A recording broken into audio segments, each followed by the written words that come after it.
Hello friends, तो आज New Zealand और पाकिस्तान की टी सीरीज़ की फाइनल खेले जा रही है।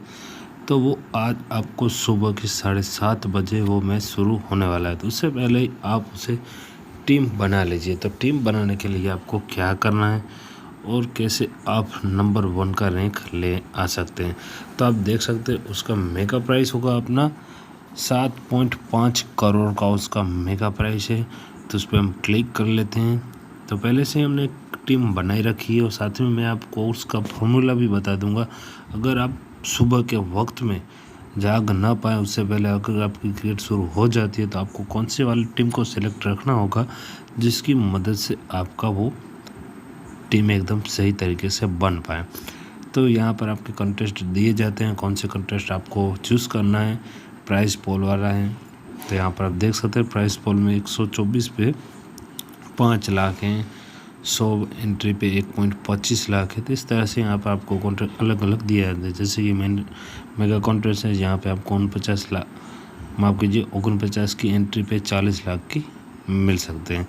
तो यहाँ पर हम पहले तो आपको टीम एक सेलेक्ट करते हैं, हम आपको बता देते हैं कि आपको किस तरह से टीम को बनानी है। ठीक है, तो जाने की यहाँ पर आप विकेट कीपर की पहले कैटेगरी आती है। तो विकेट कीपर आप देख सकते हैं यहाँ पर डी काउरली है, एम रिजवान है, एफ हेलिन है, एम हैरिस और डी क्लेवर है। तो ये फाइनल मैच है। ठीक है, तो फाइनल मैच में आपको 2 कीपर चूज़ करने होते हैं, लेकिन यहाँ पर हम बात कर लें फिन एलन की, तो वो कीपर के तौर पर एक ओपनर बैट्समैन की भी आ सकते हैं। तो इसलिए हमें ये ओपनर बैट्समैन के लिए फिल एलन को हम चूज़ कर लेते हैं। ठीक है जी, तो ये दोनों विकेट कीपर के तौर पे हैं। ये न्यूजीलैंड की ओर से करेंगे विकेट कीपिंग और ये पाकिस्तान की ओर से, लेकिन फिल एलन हो गए और न्यूजीलैंड की ओर से ओपनिंग बैट्समैन करते हैं जी। अब आ जाते हैं बैटिंग लिस्ट में। तो बैटिंग लिस्ट में हमें 3 या 4 ही बैट्समैन को सेलेक्ट करने होते हैं।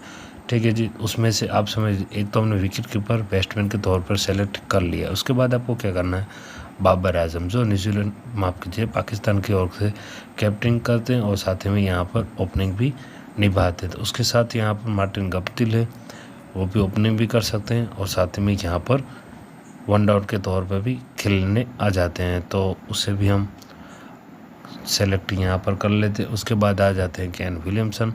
तो केन विलियमसन भी न्यूजीलैंड की ओर से तीसरे या चौथे पायदान पे खेलने के लिए आते हैं। तो वो एक कप्तान है, तो कप्तान की आप फाइनल में कितना मान्य रखते हैं तो वो आप सभी जानते होंगे। तो यहाँ पर हम केन विलियमसन को ले लेते हैं। तो यहाँ पर हमारे 3 यहाँ पर बैट्समैन सेलेक्ट हो गए और एक विकेट कीपर की, यानी कि हमारे 4 टोटल ही बैट्समैन हमने सेलेक्ट कर लिए हैं।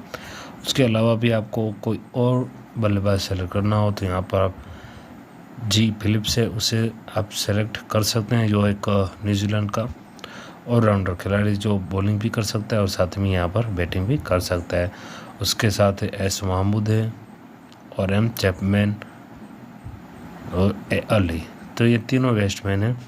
तो मेरे ख्याल से तो अभी हम यहाँ पर सिर्फ 3 ही बैट्समैन को लेंगे, जो बाबर आजम, गप्टिल और विलियमसन हो गए।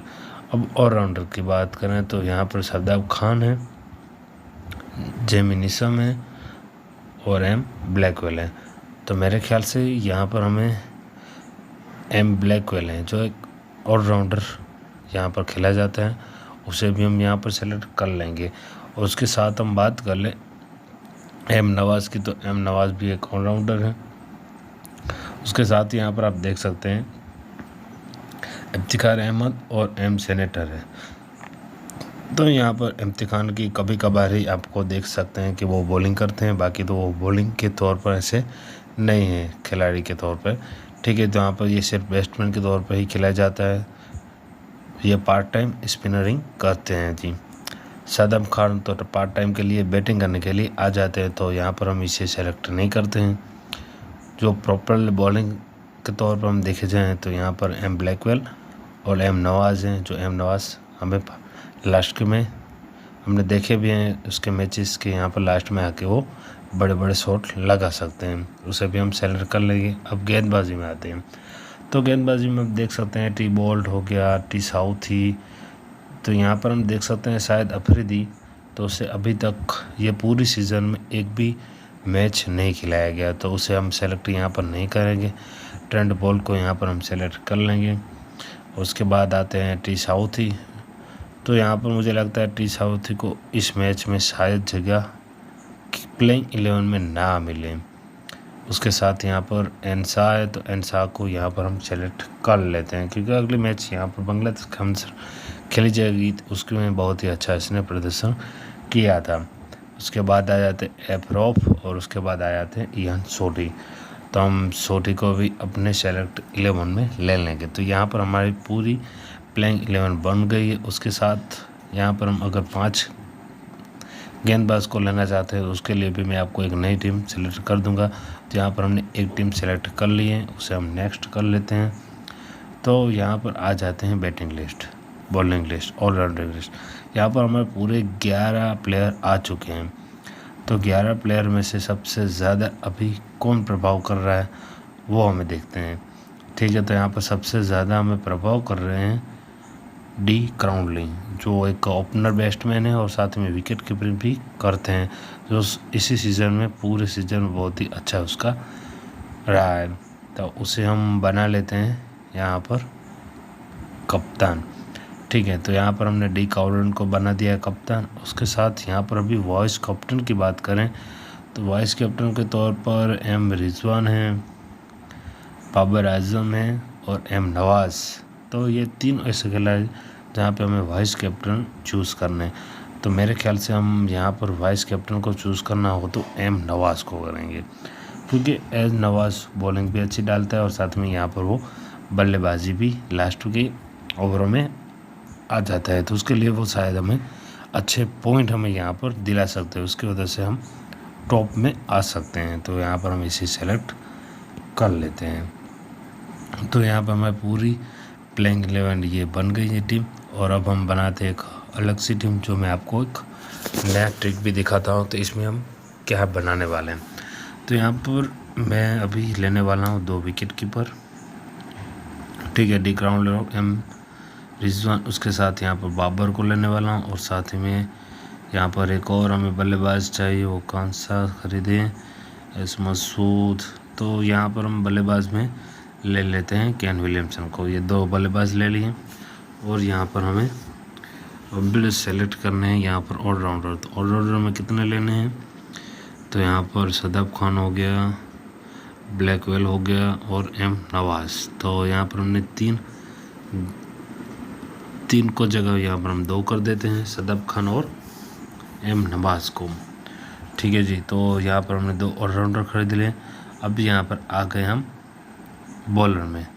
तो बॉलर हमें कौन से लेने हैं, एक हो गया टी बॉल्ट, एक साउथी, एक नवाज़, यहाँ पर शाह को ले लेंगे या सोडी को भी यहाँ पर ले लेते हैं। तो यहाँ पर हमारी पूरी टीम में 4 ही गेंदबाज सेलेक्ट हुए हैं। तो यहाँ पर बोल्ट को हम छोड़ देते हैं। ठीक है जी, तो यहाँ पर कुछ नया भी हम कर लेते हैं। एम मिल्स तो ले लिया। ठीक है, तो यहाँ पर आप देख सकते हैं एम मिल्स को लें, यहाँ इयान सोटी को लें।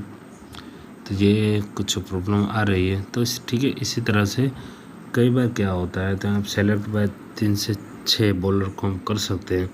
तो लेकिन यहाँ पर हमें बैट्समैन और राउंडर 1 से 2 लिए और यहाँ पर बैट्समैन की जगह खाली है, तो यानी कि हमें 3 बैट्समैन को लेने पड़ जाएंगे। तो यहाँ पर शायद हम एस मसूद को ले लेते हैं। तो यहाँ पर हमारे 4 बॉलर हो गए हैं, 2 ऑलराउंडर, 3 बैट्समैन और 2 विकेट कीपर। तो ये हमारी टीम हो गई। तो यहाँ पर हमें टीम में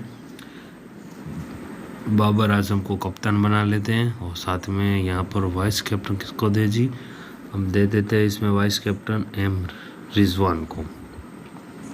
ठीक है जी, एस रिजवान को हमने वाइस कैप्टन के तौर पर दे दिया है। टीम साउथी, ए मिल्स, इयान सोटी और एम शाह। तो ये हमारे 4 गेंदबाज बन गए। सदाब खान, नवाज़ हमारे ऑलराउंडर हैं, नवाज़ विलियमसन, बाबर हमारे बैट्समैन हैं, रिजवान और क्राउनली हमारे विकेट कीपर है जी। तो इस तरह से यहाँ पर हमने टोटली टीमें बनाई है 3। तो ये तीनों टीमों में आपको एक बार फिर से दिखा देता हूँ। तो ये हमारी पहले वाली टीम है जहाँ पर हमने 3 विकेट कीपरों को लिया है, 3 बैट्समैन को लिया है, 2 ऑलराउंडर को लिए हैं और 1 हमारे 3 बॉलर को। तो यहाँ पर आप देख सकते हैं उसमें डिक आउटलैंड को हमने कप्तान बनाया है और ईश्वर को वाइस कैप्टन बनाया। ये हमारी फर्स्ट वाली टीम है जी। ये दूसरी वाली टीम में आप देख सकते हैं दूसरी वाली टीम में 3 बॉलर, 3 बैट्समैन, 2 ऑलराउंडर और 3 बॉलर। तो इस तरह से यहाँ पर बनाई है हमें दूसरी वाली टीम, जहाँ पर हमने बॉलर को स्थान बहुत ही कम दिया क्योंकि वहाँ पर ज़्यादातर बैट्समैनों की पिचेस बनी हुई है, इसलिए हम ज़्यादातर यहाँ पर बैट्समैन को चांस देते हैं। Dick Roundling, Rizwan, Allen Phil, M Guptill, Kane Williamson, Babar Azam, M Bracewell, M Nawaz, Tip Boult, Ian Sodhi and Shah. तो यहाँ पर हमने कप्तान के डिक राउंडलिंग को वाइस कैप्टन दिया है एम नवाज को। ये हमारी हो गई दूसरी वाली टीम। तीसरे नंबर पर टीम पे आ जाते हैं Dick Roundling, M Rizwan, Kane Williamson, Babar Azam, Masood, S Khan, Nawaz, T Southee, N Milne, Ian Sodhi and Shah. तो यहाँ पर हम 3 न्यूजीलैंड के गेंदबाज को चुना और 1 पाकिस्तान के गेंदबाज है। तो इस तरह से यहाँ पर अगर कल की टीम में हम बात कर लें तो कल की टीम में अगर यहाँ पर कुछ बदलाव की बात करें तो मैं आपको बदलाव भी दिखा देता हूँ कौन से आपको प्लेयर को हटा के आपको करना होता है।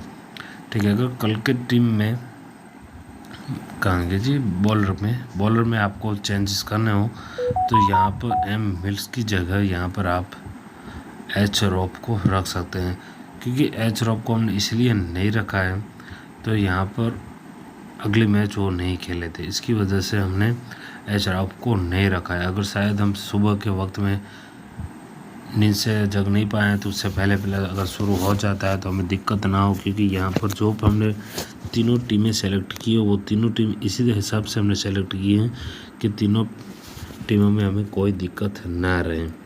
ठीक है जी, तो यहाँ पर हमने उसी टाइप की यहाँ पर हमने टीम को सेलेक्ट किया है जो हमें कल आसानी से यहाँ पर जीत दिलाए और साथ में यहाँ पर हमें कुछ पैसे यहाँ पर हमें मिल पाए। तो बस यहाँ पे इतना ही आज के प्लेइंग 11 की मैच था। जैसे कुछ नया होता है हम आपके साथ नए तरीके से अपडेट इस तरह से न्यू टीम और नंबर 1 रैंक वाली टीम बनाते चलेंगे। ठीक है जी, धन्यवाद, नमस्ते।